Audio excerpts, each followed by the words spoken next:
ہماری پیاری سی محبوب زہرا، اور تجھ کو بھلا نہ پائیں گے جب تک حیات ہے، تجھ کو بھلا نہ پائیں گے جب تک حیات ہے، آتی رہے گی یاد تیری محبوب زہرا، ماں تھی ہماری پیاری سی محبوب زہرا، اور ماتم گسار کیونکہ تھی زہرا کے لال کی، ماتم گسار کیونکہ تھی زہرا کے لال کی، فرشے عذاب پہ روتی تھی محبوب زہرا، ماں تھی ہماری پیاری سی محبوب زہرا، اور وقت نزا بھی دل میں غم کربلا رہا، وقت نزا بھی دل میں غم کربلا رہا، کس در جا کر بلائی تھی محبوب زہرا، ماں تھی ہماری پیاری سی محبوب زہرا، اور بے شک شہاب اب ہیں جوارِ بطول میں، بے شک شہاب اب ہیں جوارِ بطول میں، خوش کیوں نہ ہوگی ماں میری محبوب زہرا، ماں تھی ہماری پیاری سی محبوب زہرا، برائے خوشنود یہ محمد و آل محمد صلوات۔ میں ملتمس ہوں بین الاقوامی شہرت یافتہ منقبت خان، نوحہ خان، کمپوزر استاد انتظار خان صاحب سے کہ وہ آکے سلام پیش کریں، پر محمد و آل محمد صلوات۔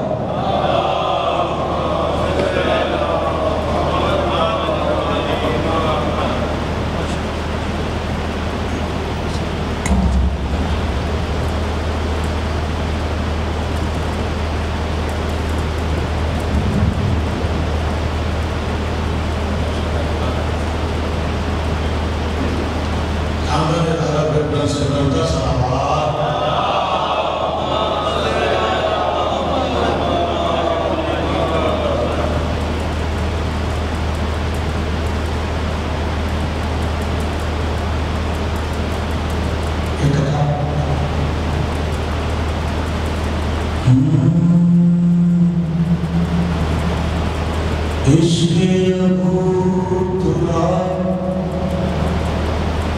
قضا کر رہے ہیں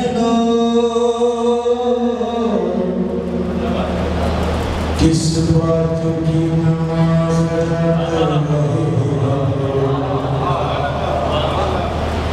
جنت کے والیوں سے عداوت کے باوجود جنت میں داخلے کی دعا کر رہے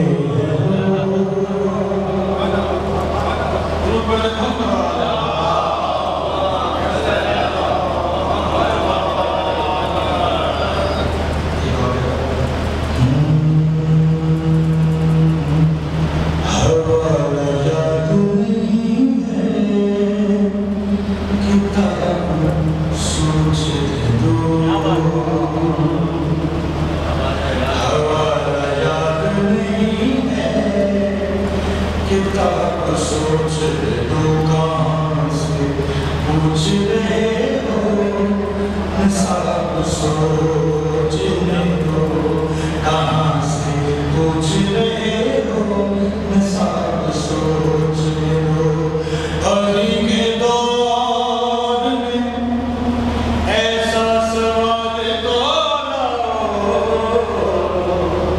کہ جب علی نے کہا جواب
اس ماں کی دنیا ہوتا ہے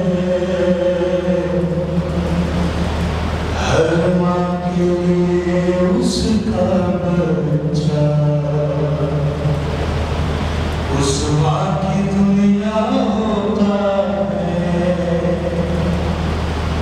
اولاد کی فکر میں ہر لمحہ ہر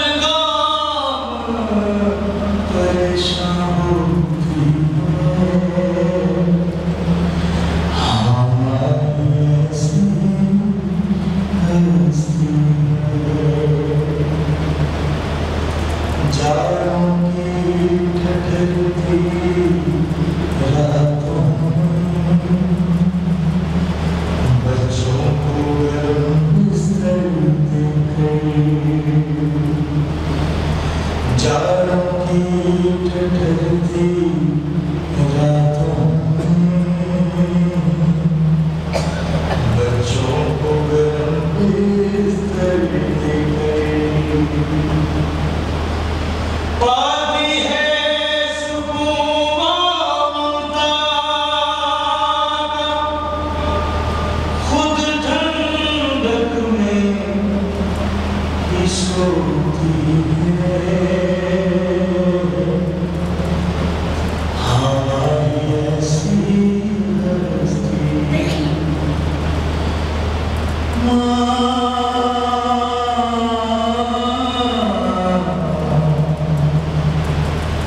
کرام ذاکر نظام خان جو ہمارے درمیان تھے آج مولا کی دربار میں موجود ہیں، بالاخص سیدہ محبوب زہرا بنت سید غازی الدین حیدر کی روح کے ایصال ثواب کے لیے رحم اللہ من قرأ سورہ مبارکۃ الفاتحہ۔ بسم اللہ الرحمن الرحیم۔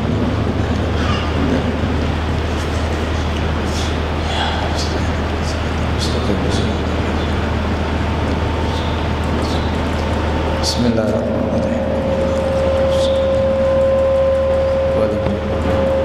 بسم اللہ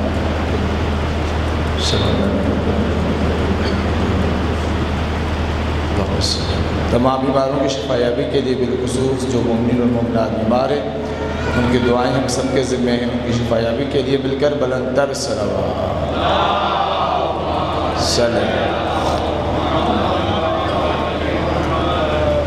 اعوذ باللہ من الشیطان اللعین الرجیم، بسم اللہ الرحمن الرحیم، الحمد للہ رب العالمین والعاقبۃ للمتقین الصلاۃ والسلام علی اشرف الانبیاء والمرسلین سیدنا و مولانا ابی القاسم محمد صلی اللہ محمد وعلی اہل بیت طیبین الطاہرین المعصومین المظلومین ولعنت الدائمۃ علی اعدائہم اجمعین من یوم عداوتہم الی قیام یوم الدین السلام علی الحسین وعلی علی ابن الحسین وعلی اولاد الحسین وعلی اصحاب الحسین السلام علی ام الحسین اما بعد فقد قال الرحمن فی القرآن بسم اللہ الرحمن الرحیم یا ایہا الانسان ما غرک بربک الکریم صلوات صلی اللہ عزیزان محترم قابل احترام مومنین کرام، ایک ماں کے ایصال ثواب کے لیے ہم جمع ہوئے۔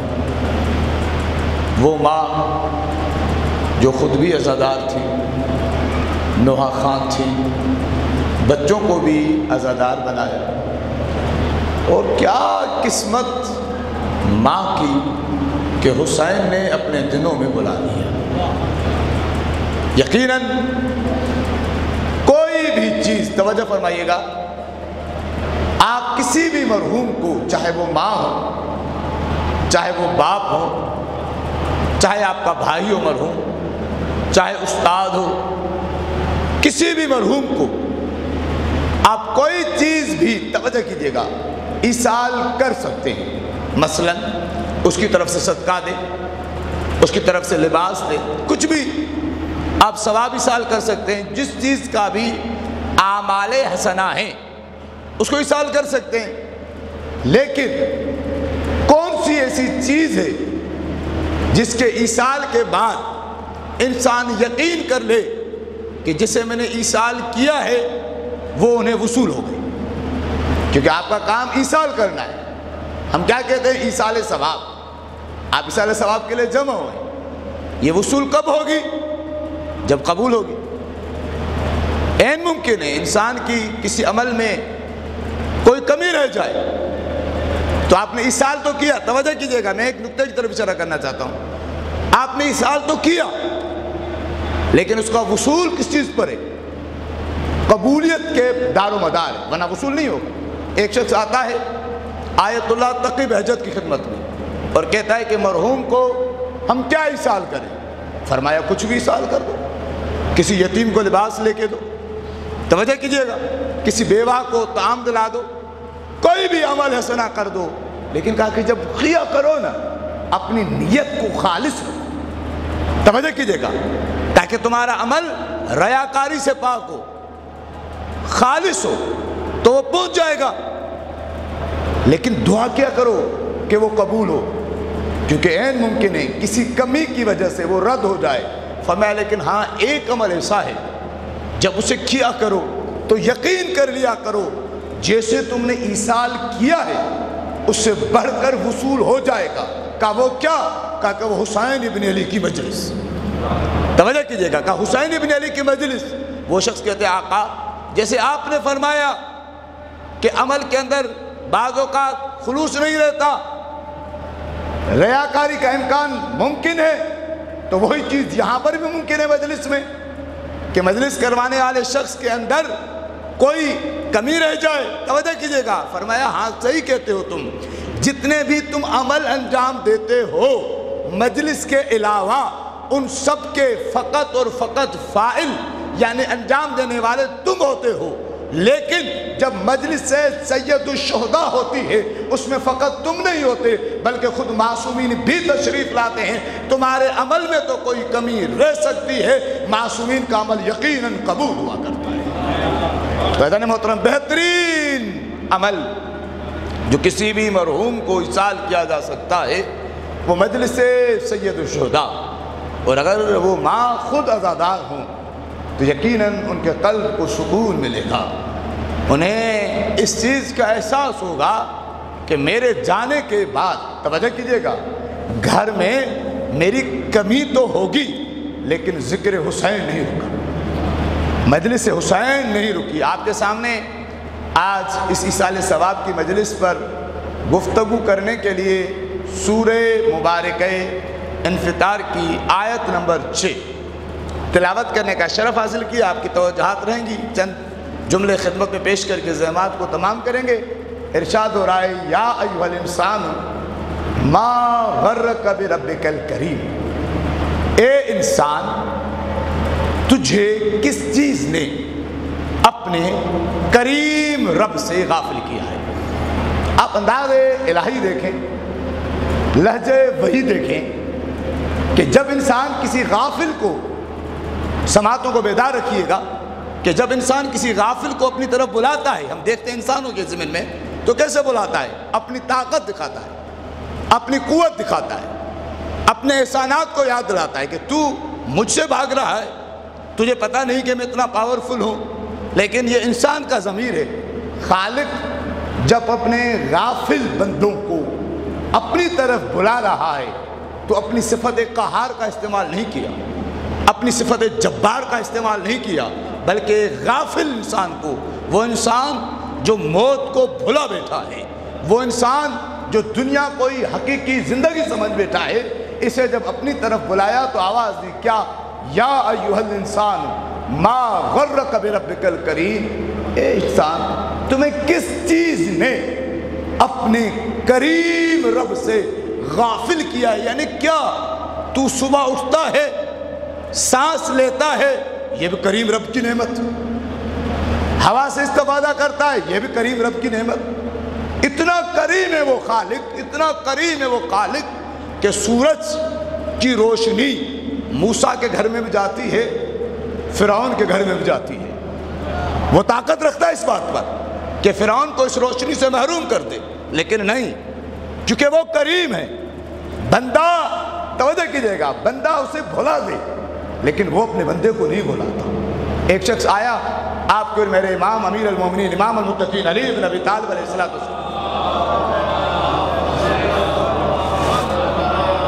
کی خدمت میں آیا، کہتا ہے مولا یہ جو آیت ہے، خدا کہہ رہا ہے کہ اے انسان تمہیں کس چیز نے اپنے کریم رب سے غافل کیا، اس سے کیا مراد ہے؟ مولا نے فرمایا خدا انسان کی ضمیر کو جھنجھوڑ رہا ہے کہ ہر چیز نے فنا ہو جانا ہے، باقی میرے نام رہنا ہے، تو مجھے چھوڑ کر ان فانی چیزوں میں گرفتار ہو گئے. تم کن چیزوں میں گرفتار ہو گیا؟ تم نے مجھے بھلا دیا. عزیزان محترم، یہ انسان، جس انسان کو خالق نے عظیم نعمتوں کے ساتھ خلق کیا، سورہ مبارک 3 میں آواز دی، بسم اللہ الرحمن الرحیم، والتین والزیتون والطور سینین وہذا البلد الامین لقد خلقنا الانسان فی احسن تقویم. 4 قسمیں کھا کر خدا کہتا ہے کہ ہم نے اس انسان کو احسن تقویم پر خلق کیا، یعنی ایسا خلق کیا کہ مخلوقات میں اس کی کوئی نظیر نہیں ہے، اس کی کوئی مثال نہیں ہے. مخلوقات میں سب سے بہترین، توجہ کیجئے گا، ہم نے اسے خلق کیا، اسی کے سر پر ہم نے اشرف المخلوقات کا تاج سجایا. لیکن یہ انسان اپنے اعمال کی وجہ سے کتنا گرا، خود اسی سورہ میں آواز دی، ثم رددناہ اسفل سافلین. یہ انسان جسے ہم نے احسن تقویم پہ خلق کیا تھا، یہ اتنا گرا کہ یہ اسفل سافلین ہو گیا، یعنی پست ترین ہو گیا. قرآن کی دوسری آیت پڑھو بچوں کے لیے، کتنا گرا. خود قرآن نے کہا کل انعام، یہ تو جانوروں کی طرح ہو گیا. پھر آگے خود کہا کہ بل ہم اضل، بلکہ یہ تو جانوروں سے بھی بدتر ہو گیا. علامہ اہل سنت کے عالم علامہ جلال الدین سیوطی علیہ رحمہ کے پاس 4 شاگرد آئے مختلف اندازوں سے. چاروں نے ایک ہی سوال کیا کہ علامہ جلال الدین سیوطی، قرآن میں خدا نے انسان کے 2 نمونے دکھائے. ایک وہ انسان جو احسن تقویم پر ہے، ایک وہ انسان جو اسفل السافلین پر ہے، جانوروں سے پست ہے. انسان کیسے احسن تقویم پہ رہے اور اسفل السافلین سے کیسے بچے؟ معلوم ہے کیا کہا کہ انسان اگر چاہتا ہے اس کے سر پر اشرفیت کا تاج باقی رہے تو ان کے ساتھ متصل ہو جائے جن کی ذات کائنات میں سب سے اشرف ہے. اپنے آپ کو ان سے متصل کر دے، ان کی سیرت پر عمل پیرا ہو جائے، اپنے دلوں میں محبت اہل بیت کو جگہ دے تو یہ انسان کبھی بھی گرے گا نہیں. توجہ کیجئے گا، نہ گرے گا نہ بکے گا. اگر دل میں محبت اہل بیت نہیں ہوگی تو ہر موقع پر اپنے ایمان کو بیچتا ہوا نظر آئے گا. یہ انسان زمانے کے نشیب و فراز سے کبھی بھی نہیں گھبرائے گا اگر اس کے دل میں محبت اہل بیت ہوگی. آپ کے سامنے مثال ہے جناب ابو ذر غفاری رضی اللہ تعالیٰ عنہ. ضعیفی کا عالم، بوڑھاپا، کمزوری، علاج کے پیسے نہیں. حاکم وقت آیا، کہا کہ ابو ذر، کہا کہ جی، کہ تمہیں معلوم ہے میرے ہاتھ میں کیا ہے؟ کہا کہ سونے کی اشرفیاں. کہا چاہیے تمہیں؟ کہا کہ ضرورت ہے. کہا کہ پھر لے لو. کہا کہ نہیں، تم سے نہیں چاہیے، علی کے ہاتھوں سے چاہیے. اگر علی دیں گے تو لوں گا، تمہارے ہاتھ سے نہیں چاہیے. کہا کہ ابو ذر توجہ کیجئے گا، بیماری میں مر جاؤ گے، کوئی ایسی جگہ تمہیں بھیجوں گا کہ نہ تمہیں کفن ملے گا نہ تمہیں یہ ملے گا. مسکرا کے کہتے ہیں تم سب کچھ چھین سکتے ہو لیکن میرے دل میں جو علی کی محبت ہے اس کو تم نہیں چھین سکتے.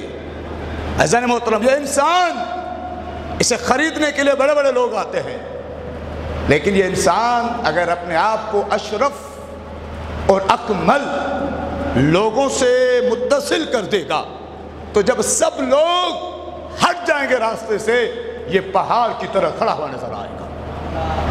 لیکن اس انسان کی تربیت میں جب ہم نظر دوڑاتے ہیں انسان کی اشرفیت کی بقا میں، اس کائنات میں جو سب سے اہم کردار ہے وہ انسان کی ماں کا کردار ہے. اگر انسان کی ماں عظیم ہوگی، توجہ کیجئے گا، میں اپنے جملے کی تائید میں عرض کروں گا، تو بچوں کو عظیم بنا دے گی. چاہے وہ ماں کسی کے گھر میں رہتی ہے، ماں عظیم ہونی چاہیے. آپ دیکھ لیں تاریخ میں جناب اسماء بنت امیس، کون؟ جناب جعفر طیار کی زوجہ، اسلام کی پہلی ہجرت کرنے والی خاتون، جناب سیدہ کو غسل دینے والی، جناب خدیجہ کو غسل دینے والی، خلیفہ اول کا خدمت تھی. خدا نے بیٹا دیا، کون؟ محمد ابن ابی بکر. کہاں پیدا ہوا؟ خلیفہ اول کے گھر میں. لیکن ماں عظیم تھی، ماں نے گھٹی میں محبت علی پہ لا دی، ایسی محبت علی پہ لائی کہ یہ تمام لوگ تیسری خلافت میں بک رہے تھے، محمد ابن ابی بکر علی کے ساتھ کھڑے تھے. عزیزان محترم، ماں کا عظیم کردار ہے. اور یاد رکھیں، انسان اگر خالق کی طرف پلٹنا چاہتا ہے تو اپنی ماں کے ذریعے سے پلٹ سکتا ہے. کیوں؟ چھٹے امام جعفر صادق علیہ السلام نے صلی اللہ محمد، امام محمد باقر فرماتے ہیں جب بھی ہم پہ درود پڑھا کرو بلند آواز سے پڑھا کرو، اللہ صلی محمد. امام فرماتے ہیں کہ خداوند عالم نے زمین پر انسانوں کے لیے اپنی رحمت کا ایک مظہر رکھا ہے. کیسے؟ خود امام نے وضاحت کی. امام نے فرمایا جیسے خالق کی رحمت ہر گھر میں ہے، نعمات کی صورت میں، ہوا کی صورت میں، سانسوں کی صورت میں، ایسے ایک ایسی رحمت کو مظہر بنا کے بھیجا جو ہر گھر میں موجود ہے، چاہے وہ کافر کا گھر ہو، چاہے وہ منافق کا گھر ہو، چاہے وہ مسلم کا گھر ہو، چاہے وہ مومن کا گھر ہو، کسی کا گھر ہو، اس گھر میں اللہ نے اپنی ایک رحمت کو بنا کے بھیجا، وہ ماں کی صورت میں بھیجا، اور کہا کہ ماں وہ عظیم رحمت ہے۔ اگر انسان چاہتا ہے کہ اپنی دعاؤں کو قبولیت کی معراج تک پہنچا ہے تو اپنی ماں کی بات بتا سکتا ہے۔ عظیم بیٹا جن کی کچھ روایت کی بنا پر کل شہادت تھی، جناب عمار یاسر، عظیم بیٹا، محبت اہل بیت سے سرشار، اور اتنی محبت اہل بیت کہ جب جناب عمار کو شہید کیا گیا، اس وقت جناب عمار کی عمر 96 ہے، 96 برس عمر۔ کون ماں؟ ایسی ماں جناب عمار کی جو اسلام کی پہلی شہیدہ، اور آپ کو حیرت ہوگی جناب عمار کی ماں، مجھے نہیں معلوم ہمارے ممبر پر اس ماں کا ذکر کیوں نہیں ہوتا، جناب عمار کی ماں وہ ہیں جنہیں رسول خدا نے بشارت دی تھی کہ اے سمیہ، جب امام مہدی ظہور کریں گے، اللہم صلی علی محمد، جب ظہور ہوگا تو 313 اصحاب میں سے ایک تمہیں اٹھایا جائے گا۔ یعنی جناب عمار کی ماں کون؟ 313 میں سے ایک، جناب سمیہ نام۔ رسول خدا کے پاس آئیں، کہتے ہیں یا رسول اللہ، آپ رسول تھے، آپ نے اعلان رسالت نہیں کیا، کاش میری جوانی میں اعلان رسالت کیا ہوتا آپ نے، تو میں آپ کی خدمت کرتی، میں آپ کے ساتھ جہاد میں زخمی ہونے والوں کی مرہم پٹی کرتی۔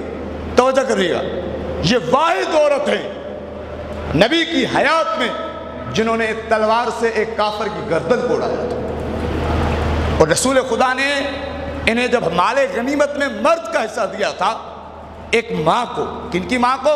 توجہ کیجئے گا، ہمارے یاسر کی ماں کو، تو لوگوں نے اعتراض کیا تھا کہ یا رسول اللہ، آپ نے ایک عورت کو مرد کا حصہ دیا، کیوں؟ فرمایا یہ کئی مردوں سے بہتر ہے جو جہاد میں جاتے تو ہیں، نہ خود زخم کھاتے ہیں نہ زخم لگاتے ہیں۔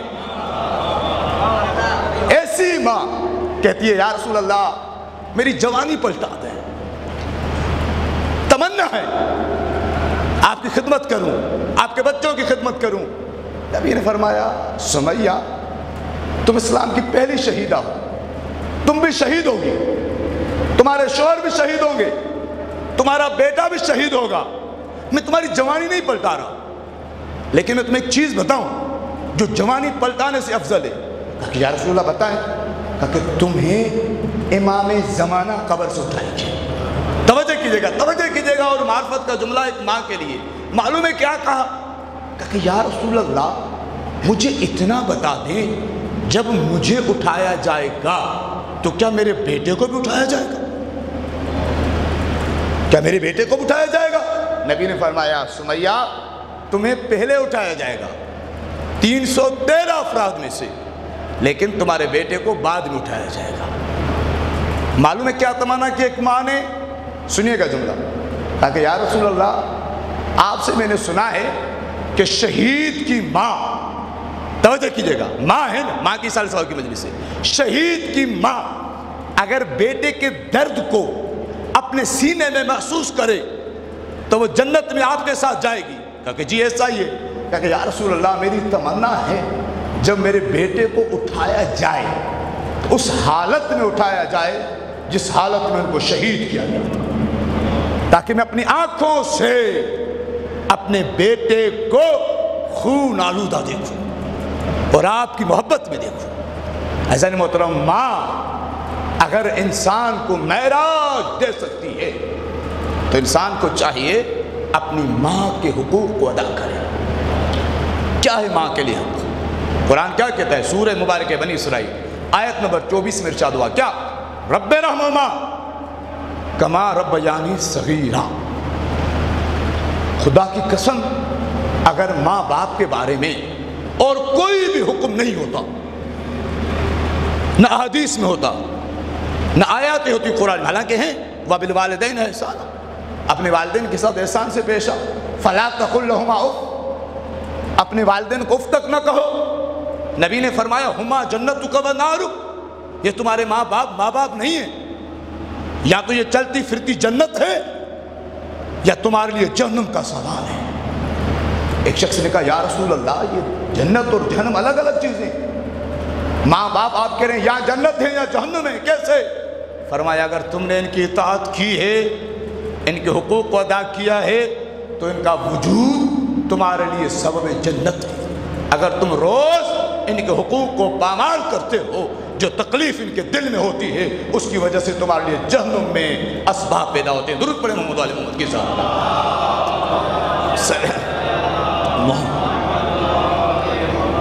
لیکن اگر یہ کچھ بھی نہ ہوتا، یہ فقط یہ ایک آیت ہوتی کافی تھی، کیا حکم دیا نبی کو؟ رب رحمہما کما ربیانی صغیرا، اے میرے پروردگار، توجہ کیجئے گا، ان دونوں پر ایسے رحم فرما جیسے انہوں نے بچپن میں مجھ پہ رحم فرمایا۔ عالم دین تشریف فرما ہے، جا کے پڑھ لے، تاریخ دیکھ لے، تصدیق کر لے، نبی کے بچپن میں ماں باپ دونوں نہیں تھے۔ جناب عبداللہ کا پہلے انتقال ہو گیا، جناب آمنہ کا کمسنی میں انتقال ہو گیا، رسول خدا کی کمسنی میں۔ یہ کون تھے دو جن دونوں نے بچپنے میں رحم کیا؟ اس میں کوئی شک نہیں، یا ابو طالب تھے یا جناب فاطمہ بنت اسد تھی۔ دونوں کے لیے دعا کر رہے ہیں نبی کہ ان دونوں پہ رحم کر، کیسے؟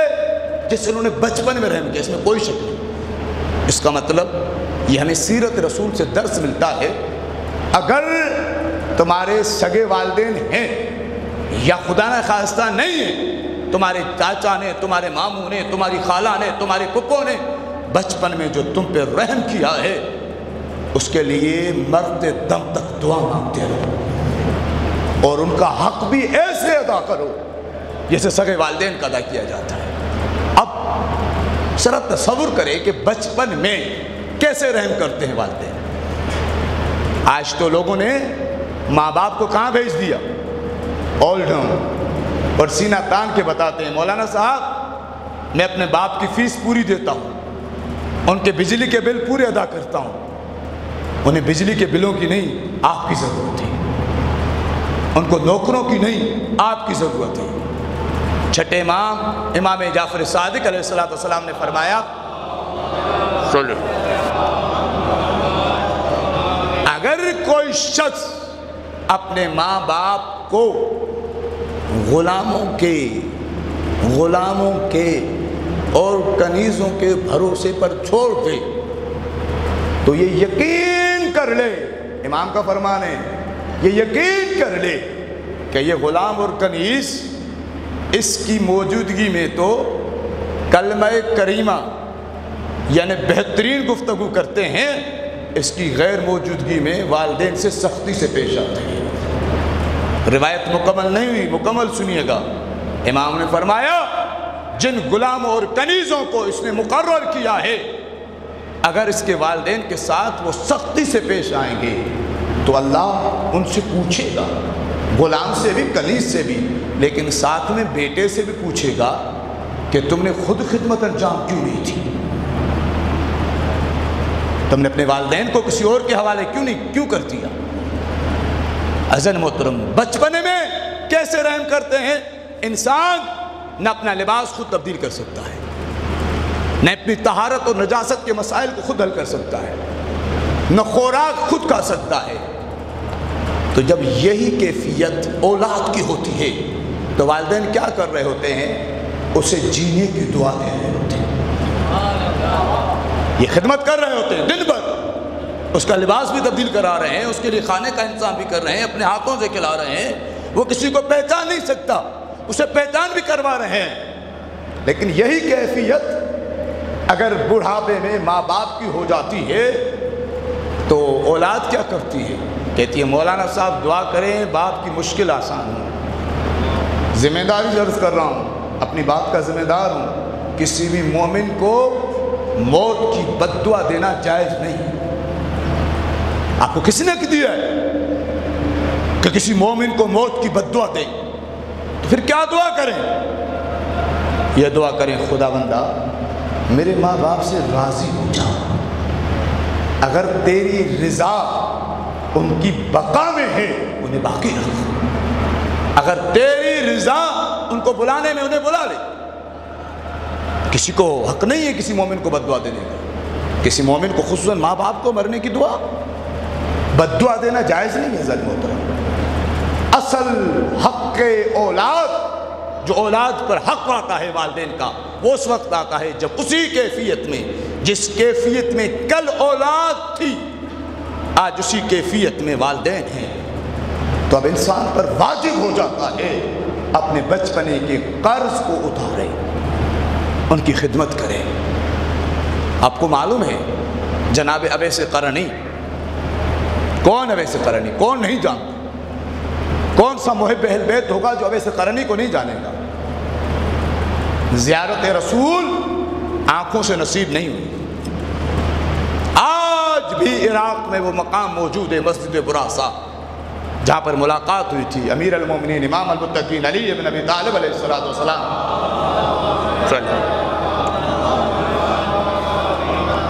جناب اویس سے مولانا اویس کو صحابی رسول کہہ کے سلام کیا۔ تمام صحابہ نے سوال کیا، یا علی آپ نے کسی کو بھی صحابی رسول کے آج تک سلام نہیں کیا، حتیٰ کہ سلمان کو، ابو ذر کو بھی نہیں، اسے کیوں کہا؟ فرمایا اس لیے اس کے دل میں تمنا تھی کاش کہ میں صحابی ہوتا، اگر ماں بوڑھی نہ ہوتی تو میں نے اسے اس دنیا میں یہ یقین دلا دیا کہ تم نے ماں کی خدمت کی، گویا تم نے رسول کی زیارت کی۔ یعنی عزیز محترم یہ عزت ہے ماں کے حقوق کی۔ میرے سامنے کئی والدین بیٹھے ہیں، میں نے والدین کے حقوق کو بیان کیا، لیکن ایک جملہ سن لیں، والدین پر بھی اولاد کے کچھ حقوق ہیں۔ ایسا نہیں ہے کہ فقط اولاد کے حقوق واجب ہیں، والدین پہ کچھ واجب نہیں۔ چوتھے امام، امام زین العابدین علیہ السلام صلی اللہ علیہ رسالت حقوق میں جو 50 حقوق آپ نے بیان کیے ہیں، اس میں کہتے ہیں کہ تمہارے اوپر اپنی اولاد کا حق یہ ہے کہ ان کے ساتھ شفقت سے پیش آؤ، شفقت سے پیش آؤ۔ دیکھیں اولاد کو کیا حکم ہو رہا ہے؟ اگر والدین سختی کریں تم برداشت، فلا تقل لہما اف، یہ اولاد کے لیے حکم ہے۔ لیکن والدین کو کیا حکم ہے کہ تم ان کے ساتھ شفقت سے پیش آؤ۔ اور ایک جملہ سنیں گیا، فرمایا کہ اگر کوئی شخص اپنی اولاد کو، چاہے وہ ماں ہو یا باپ ہو، اپنی اولاد کو رحمت کی نظر سے دیکھتا ہے، ایسا ہے جیسے وہ خانہ کعبہ کی زیارت کر رہا ہے۔ ایسا نہیں ہے کہ ہمیشہ اولاد سے سختی سے پیش آؤ، ان کے حقوق کو پامال کرو، ان کی ذاتی زندگی میں ایسی مداخلت کرو کہ ان کا جینا حرام کر دو، نہیں، انہیں زندگی جینے دو۔ وہ تمہارے حقوق ادا کر رہے ہیں، اس کے ساتھ ان کے اوپر جو ان کی زوجہ کے حق ہیں، ان کے بچوں کے حق ہیں، انہیں ادا کرنے دو، ان کی زندگی میں مداخلت نہ کرو۔ ہاں ان سے اپنے حقوق مانگو، وہ آپ کے حقوق ادا کرنے کے پابند ہیں۔ عزیزان محترم، اولاد کے حق میں سے ایک عظیم حق بیان کر کے میں زحمات کو تمام کرتا ہوں۔ فرمایا اولاد کو قرآن کی تعلیم دو، جتنی تعلیم دینی ہے دو، اپنے بچے کو ڈاکٹر بنا دو، انجینئر بنا دو، جو بنانا ہے بنا دو، لیکن تمہارے بچے کو قرآن پڑھنا آنا چاہیے۔ آپ کو معلوم ہے نا قرآن پڑھنا، بلکہ بچوں کو بتاؤ کہ قرآن میں کہاں کہاں علی کا قصیدہ ہے، قرآن میں کہاں حسین کا قصیدہ ہے، کہاں فاطمہ کا قصیدہ ہے۔ جناب عبداللہ ابن عباس خانہ کعبہ کے پاس دیکھیں، توجہ فرمائیے گا، میں بات کو اکمال کی طرف لے جاتا ہوں، تشریف فرما ہے جناب عبداللہ ابن عباس۔ امیر شام آیا، کہتے ہیں عبداللہ ابن عباس میں نے سنا ہے تم علی کے فضائل پڑھتے ہو۔ کہتا ہے نہیں۔ کہ تم کیا کر رہے ہو؟ کہا کہ میں قرآن کی تفسیر پڑھتا ہوں۔ کہا کہ تم تو لوگوں کو علی کے فضائل بتاتے ہو۔ کہا کہ میں کیا کروں، جب میں قرآن کی آیتیں پڑھتا ہوں لوگ مجھ سے پوچھتے ہیں بتا عبداللہ ابن عباس قرآن میں ہے اہدنا الصراط المستقیم کہ اللہ ہمیں سیدھا راستہ دکھا یا اس پہ قائم رکھ، بتاؤ یہ صراط مستقیم کیا ہے؟ تو مجھے بتانا پڑتا ہے کہ صراط مستقیم سے مراد امیر المومنین علی بن ابی طالب کا راستہ ہے، کہ جب میں قرآن کی آیتیں پڑھتا سورہ مائدہ کی آیت نمبر 55 میں پہنچتا ہوں تو مجھ سے لوگ پوچھتے ہیں بتا یہ تیسرا ولی کون ہے؟ ایک ولی انما ولیکم اللہ ورسولہ، ایک ولی اللہ ہے، دوسرا رسول ہے، تیسرا وہ ہے جس نے حالت رکوع میں زکوٰۃ دی۔ عبداللہ ابن عباس کہتا ہے مجھے بتانا پڑتا ہے زکوٰۃ تو بہت ساروں نے دی تھی، قبول علی کی ہوئی تھی۔ قدر محترم، اپنے بچوں کو قرآن کی تعلیم دینا والدین پر واجب ہے، اور قرآن آپ کے بچے کو آنا چاہیے، کیونکہ قرآن میں اہل بیت کا قصیدہ ہے، قرآن میں حیات یعنی زندگی گزارنے کا سلیقہ ہے۔ مولا نے فرمایا وہ گھر جن میں تلاوت قرآن ہوتی ہے اس میں فرشتے نازل ہوتے ہیں، اور جہاں پہ تلاوت قرآن نہیں ہوتی وہاں فرشتے نہیں آتے۔ آخری روایت اور منزل مسئلہ ہے، فرمایا روز قیامت چند چیزیں انسان سے سوال کریں گی، ان میں سے ایک وہ قرآن جو تمہارے گھر میں رکھا ہوا تو ہے لیکن اسے کوئی پڑھتا نہیں۔ ماں کی قدر کیا کریں، یہ مائیں انسان کو قرآن پڑھنا سکھاتی ہیں، یہ مائیں اہل بیت کی سیرت پر عمل کرنا سکھاتی ہیں، یہ مائیں حسین پہ ماتم کرنا سکھاتی ہیں، یہ مائیں حسین کی زیارت کا درس دیتی ہیں۔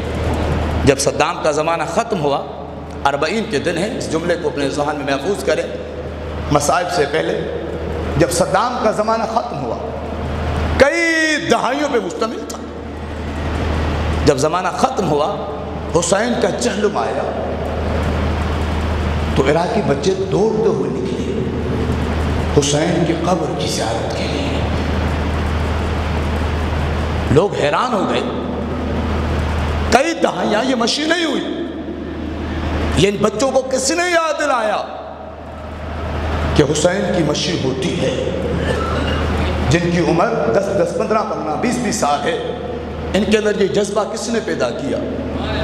جب ان پہ تحقیق کی گئی تو بچے رو کے کہتے تھے، جب صدام کا زمانہ ہوتا تھا ہماری مائیں گھروں کے دروازوں کو بند کرتی تھی اور کہتی تھی بچوں اپنے گھر میں چلو، اور حسین کو سلام کرتے ہوئے کہو مولا آنا تو چاہتا تھا لیکن ظالم آنے نہیں دیتے، تاکہ ہمارے بچوں کو ایک دوسرے کو کہتے تھے تم اس بچے کو کھانا دو، تم اس بچے کو کھانا دو، تم حسین کے زوار ہو، تم حسین کے خادم ہو۔ عزادارو یہ مائیں تو ہیں جن کی وجہ سے کربلا بھی باقی ہے، جن کی وجہ سے عزاداری بھی باقی ہے۔ آپ کو معلوم ہے کتنی سختیاں ہوئیں، عباسی دور حکومت میں ہاتھوں کو کاٹا جاتا تھا، آنکھوں کو نکالا جاتا تھا، پیروں کو کاٹا جاتا تھا، بڑے واقعے آتے ہیں۔ ایک جلاد کہتا ہے کہ میں کربلا کے حدود پہ موجود تھا، میرے سامنے ماں آئی اور اس کے ساتھ ایک بچہ تھا، میں نے کہا کہاں جاؤ گے؟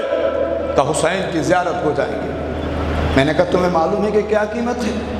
ماں خاموش رہی، بچہ آگے بڑھا، کہتا ہے کہ مجھے ماں لائے کے نہیں آئی بلکہ میں ماں کو لے کے آیا ہوں، مجھے قیمت معلوم ہے۔ کہا کہ میں نے کہا قیمت یہ ہے جتنے لوگ ہوں گے ان میں سے آدھے قتل کیے جائیں گے، آدھے زیارت کریں گے، تم 2 افراد ہو، ایک کو قتل کریں گے دوسرا زیارت کرے، بتاؤ ماں کو قتل کروں بچہ زیارت کرے گا یا بچے کو قتل کروں ماں زیارت کرے گی؟ کہا کہ ماں خاموش تھی، بچے نے گردن بڑھائی، کہتا ہے کہ میری ماں کو زیارت پہ جانے دے، مجھے ذبح کر تاکہ میری ماں جا کے حسین ابن علی کو پرسا دے۔ کہا کہ جلاد کہتا ہے میں نے بچے کی زلفوں میں ہاتھ ڈالا، ماں کے سامنے بچے کی گردن کو کاٹا، بچہ زمین پہ تڑپ رہا تھا۔ کہتا ہے حیرت کی انتہا رہی، ماں نے تڑپتے ہوئے بچے کو چھوڑا، اپنے قدموں کو حسین کی قبر کی طرف بڑھایا، رو رو کے کہہ رہی تھی حسین تجھے اکبر کا پرسہ دینے آ رہی ہوں، حسین تجھے تیری ماں زہرا کا پرسہ دینے آئی ہوں۔ کہا کہ میں نے خنجر کو پھینکا، عزادارو سنیے گا، کہتا ہے میں نے خنجر کو پھینکا، میں نے اس ماں کے سامنے ہاتھوں کو جوڑا، میں نے کہا بی بی جس کی قبر پہ جا رہی ہے تجھے اس کی قسم بتا یہ تیرا اپنا بیٹا تھا یا کسی اور کا لے کے آئی تھی؟ رو کے کہتی ہے میرا اکیلا بیٹا تھا۔ میں نے کہا بی بی جب اکیلا بیٹا تھا اسے تڑپتا ہوا کیوں چھوڑے جا رہی ہے؟ رو کے کہتی ہے تو ایک تھا، اگر 100 بیٹے ہوتے تو بھی اکبر کے بعد جزاک اللہ، اللہ آپ کو کسی غم میں نہ رلائے سوائے غم مظلوم کے، مولا آپ کو کربلا لے جائے، سینے پہ ماتم کیجیے گا۔ جلال کہتا ہے میں بھی روتا ہوا اس بی بی کے پیچھے چلا، ماں تھی نا، ایک ماں کے اشارے ثواب کی مجلس سے کہ حسین کی قبر سے لپٹی، میں نے سمجھا جا کر کہے گی مولا میرے بیٹے سے راضی ہو جا، میرے بیٹے کو قبول کر، تاکہ نہیں ایسا نہیں کہا، قبر سے لپٹی، لپٹ کے کہتی حسین تجھے تیری ماں زہرا کا پرسہ دینے آئی۔ حسین ماں تمہاری دربار سے خالی آئی تھی، اس خالی آنے والی ماں کا پرسہ، حسین آپ کی ماں کو تازیانہ مارا گیا تھا، اس تازیانے کا پرسہ، حسین بابا کے زخمی سر کا پرسہ، حسین حسن کے زخمی جگر کا پرسہ، حسین سب پرسے لے لے، بہن کی بے ردائی کا پرسہ، عباس کے بازو کا پرسہ، قاسم کے ٹکڑوں کا پرسہ، کا روتی رہی کہتی رہی حسین 18 سالہ جوان علی اکبر کا پرسہ، حسین 6 مہینے کے لیے اصغر کا پرسہ، حسین 4 سالہ سکینہ کا پرسہ، کا ہر پرسہ دیا، لیکن اپنے بیٹے کا ذکر نہیں کیا۔ رو رو کر جب تھک گئی، چادر کو اوڑا چلی گئی، میں حسین کی قبر پہ پاس بیٹھا تھا، رو رہا تھا، لیکن جرت نہیں ہو رہی تھی کہ حسین سے کچھ مانگوں، لیکن جب یہ ماں پلٹی نا میری جرت میں اضافہ ہوا۔ کہ کیسے پلٹی؟ کہ جب صبح کو پلٹی، اس کے ہاتھ میں وہی بچہ تھا جس کی گردن پہ میں نے چھری چلائی تھی، میں نے کہا بی بی اسے تو کل میں نے ذبح کر دیا تھا، یہ کہاں سے آیا؟ رو کے کہتی ہے تجھے کیا پتا بطول کا بیٹا کتنا قریب۔ آزادارو اللہ آپ کو کربلا کی زیارت نصیب فرمائے۔ امام حسین پہ رونے والوں ایک شخص ہیں شیخ عبدالزہرا کعبی، امام حسین کے مسائب پڑھتے تھے، مسائب پڑھ کے گھر میں آئے، مولا کی زیارت نصیب ہوئی۔ مولا نے کہا عبدالزہرا میرے بچپن کے مسائب کیوں نہیں پڑھتے؟ کہا کہ مولا میں پڑھتا ہوں۔ کہا کیا پڑھتے ہو؟ کہا کہ مولا میں پڑھتا ہوں، ایک شہر تھا اس کا نام مدینہ تھا، اس میں نبی رہا کرتے تھے، نبی کی بیٹی کا گھر تھا جہاں پہ نبی روز آئے تھے تو تطہیر پڑھتے تھے۔ نبی کے جانے کے بعد وہ دروازہ جلایا گیا، وہ دروازہ جب جل گیا نا اس دروازے میں کچھ میکھیں لگی تھی، وہ جلتا ہوا دروازہ کسی نے ٹھوکر مار کر آپ کی ماں کے پہلو پر گرایا۔ مولا میں پڑھتا ہوں جب وہ دروازہ گرا آپ کا بھائی محسن شہید ہو گیا، مسلمان علی کی گردن میں رسی ڈال کے لے گئے۔ مولا نے تڑپ کے کہا عبدالزہرا یہ تو میری ماں کے اور میرے بابا کے مصائب ہیں، میرے نہیں ہیں۔ کہا کہ آقا آپ کا کیسے پڑھوں مصائب؟ مولا رو کے کہتے عبدالزہرا جب جلتے دروازے کے نیچے میری ماں تھی، یہ لوگ میرے بابا کو اسیر بنا کے لے کے جا رہے تھے، میں اور میرا بھائی حسن رو رہے تھے اور سوچ رہے تھے زخمی ماں کو دیکھیں یا قیدی بابا کے پیچھے جائے یا روتی ہوئی بہنوں کو سنبھالے۔ عبدالزہرا وہ غلیظ شخص جس نے ماں پہ دروازہ گرایا تھا میری زلفوں میں ہاتھ ڈالا، میرے رخسار پہ تماچا مارا۔ آزادارو عبدالزہرا کعبی کی بیٹی کہتی ہے میرا بابا بستر سے اٹھا رو کے کہتا ہے آقا میں نے تو سمجھا تھا تماچا فقط سکینہ نے کھا۔ جزاک اللہ آزادارو ایک ماں کے اصالِ ثواب کی مجلس سے ماں حسین کی زخمی ماں جو جب نماز پڑھتی تھی قنوت میں آپ دعا اٹھاتے ہیں نا، حسین کی ماں کا ایک ہاتھ اٹھتا تھا، معلوم ہے دوسرا کیوں نہیں اٹھتا تھا؟ اس لیے کہ کنفذ نے ایسا تازیانہ مارا تھا کہ زہرا کا ہاتھ اٹھ نہیں سکتا تھا۔ آزادارو ماں تھی نا، بچوں کے سامنے روتی تھی، بچوں کے سامنے روتی تھی۔ ایک دن بی بی رو رہی ہے، کہاں پر؟ بیت الحزن میں۔ کیوں؟ گھر میں کیوں نہیں؟ کیونکہ مسلمانوں کو پسند نہیں کہ نبی کی بیٹی گھر میں روئے۔ آزادارو رو رہی ہیں، کیسے رو رہی ہیں؟ بچے ساتھ ہیں، بچوں سے کہہ رہی ہیں بچوں تمہارے نانا کہاں ہیں؟ بچے کہتے ہیں ہمارے نانا چلے گئے۔ ماں رو کے کہتی ہے بچوں تمہیں کسی نے نانا کا پرسہ دیا ہے؟ بچے کہتے ہیں نہیں اماں ہمیں کسی نے نانا کا پرسہ نہیں دیا۔ رو کے کہتی ہے بچوں جیسے تمہیں کسی نے نانا کا پرسہ نہیں دیا نا، ایسے مجھے بھی کسی نے بابا کا پرسہ نہیں دیا۔ بچوں میں تمہیں نانا کا پرسہ دیتی ہوں، تم مجھے میرے بابا کا پرسہ دو۔ آزادارو اتنے میں ایک خاتون آتی ہیں جن کا نام ہے اسماء بنت امیس، رو کے کہتی ہیں زہرا میں آپ کی ماں خدیجہ کی دوست ہوں. ماتم کیجیے گا اس روایت پر. میں آپ کی ماں خدیجہ کی دوست ہوں. ماں بچوں سے دکھ چھپاتی ہے. کتنی بھی دکھی ہو ماں وہ بچوں کے سامنے مسکراتی ہے. زہرا آپ بچوں کے سامنے زاروں قطار روتی ہو. زہرا بچوں کے دل نازک ہوتے ہیں, بچوں کے دل پھٹ جاتے ہیں. زہرا جب رونا ہوا کرے نا مجھے بلا لیا کرو, میرے سامنے رو لیا کرو, بچوں کے سامنے نہ رویا کرو. بی بی نے کہا اسما تم نے انصاف نہیں کیا, میں بچوں سے چھپ کے تب رہوں جب میرے دردوں کے گواہ میرے بچے نہ ہوتے. اسما میرا بیٹا حسن دیکھ رہا تھا, مجھے قلفز نے تازیہ نہ مارا. اسما میرے بیٹے حسین نے مجھے دروازے کے نیچے سے فضا کے ساتھ مل کے نکالا. اسما میری بیٹی زینب مجھ سے روز پوچھتی ہے اماں وہ لوگ پھر تو نہیں آئیں گے نا جنہوں نے دروازے کو آگ لگائی تھی. اسما میں بچوں سے کیسے چھپ کے رہوں. عزادارو یہی اسما ہے. جناب سیدہ کا غسل ہو رہا ہے, میں نے مجلس کو ختم کیا, غسل دے رہے ہیں. مولا علی مولا کہہ رہے اسما نہیں رو, اسما نہیں رو, فضا نہیں رو, حسن اور حسین نہیں رو. اتنے میں ایک ایسا مقام آیا, علی کی چیخ بلند ہوئی. علی جیسے صابر امام کا گریہ ہوا. مولا نے جب رونا شروع کیا اسما نے کہا یا علی کیوں رو رہے ہیں؟ کہا کہ کیسے نہ روؤں, اتنی زخمی تھی نبی کی بیٹی, کوئی پسند سلامت نہیں. عزاداروں میں نے مجلس کو ختم کیا. علی کو محبت تھی زہرا سے اس لیے زخم کو دیکھ کے روئے. لیکن عزاداروں ایک چھوٹی زہرا ہے جس کی عمر 4 برس ہے, اسے غسل دینے کے لیے کوئی اپنا نہیں آیا بلکہ شام کی غسالہ آئی جس کا کوئی تعلق نہیں تھا. جب اس زخمی عورت نے, اس عورت نے 4 سالہ زخمی بطول کو یعنی سکینہ کو دیکھا, کہتے ہیں قیدی میں تیری بہن کو غسل نہیں دے سکتی. امام نے کہا کیوں؟ کہ اس لیے جب غسل دیتے ہیں تو لباس کو ہٹانا پڑتا ہے. قیدی تیری بہن کو اتنے تازیانے مارے گئے ہیں, تیری بہن کی قمیض جسم کے ساتھ پیرستہ ہو گئی ہے. قیدی اگر میں نے قمیض اتاری سکینہ کا جسم بکھر جائے گا.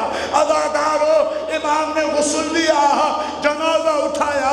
جب جنازے کو لے کے چل رہے تھے, میرے سامنے سادات تشریف فرما ہے, جب جنازے کو لے کے چل رہے تھے شام کی ایک عورت آئی, مجلس ختم ہو گئی, شام کی ایک عورت آئی رو کے کہتے قیدی تو ہاشمی ہے نا؟ امام نے کہا میں ہاشمی ہوں. کہ میں نے سنا ہے ہاشمیوں کی بچیاں گلاب کے پھول کی طرح خوبصورت ہوتی ہے. قیدی اپنی بہن کا چہرہ تو دکھا دے. امام نے کہا آ جا میں تجھے بہن کا چہرہ دکھاتا ہوں. جیسے ہی عورت قریب آئی امام نے کپڑا ہٹایا, عورت رو کے کہتے قیدی تیری بہن کو کون سی بیماری تھی؟ امام نے کہا کیوں؟ کہ تیری بہن کے چہرے پر سیاہ دھبے ہیں. امام نے کہا کوئی بیماری نہیں تھی, دھبے اس لیے کربلا سے لے کر کوفہ تک, کوفہ سے لے کر شام تک اسے کبھی اکبر کا قاتل مارتا تھا, کبھی بابا. اللہ رحمت اللہ علیہ قوم ظالم سیعلم الذین ظلموا یوم القیامۃ. خداوندہ اس مجلس عزا کا ثواب, نوح خانی کا ثواب, قرآن خانی کا ثواب, عزاداری کا ثواب, مرحومہ مغفورہ ذاکرہ اہل بیت سیدہ محبوب زہرا بنت سید غازی الدین حیدر کی روح کو عنایت فرما. ان کے تمام تر ورثاء کو صبر جمیل عطا فرما. کریم اللہ اور جتنے بھی حاضرین ہیں انہیں شفاعت سیدہ نصیب فرما. بیماروں کو شفا عطا فرما, بے روزگاروں کو روزگار عطا فرما, پریشان حال مومنین کی پریشانی کو دور فرما. امام زمانہ کے ظہور میں تعجیل فرما. ہم سب کو مولا کے اصحاب و انصار میں شمار فرما. اس وباء کرونا کا خاتمہ فرما. کریم اللہ مرحومہ کی دنیا کی نیکیوں کا, عزاداری کا, محبت اہل بیت کا, اجر عظیم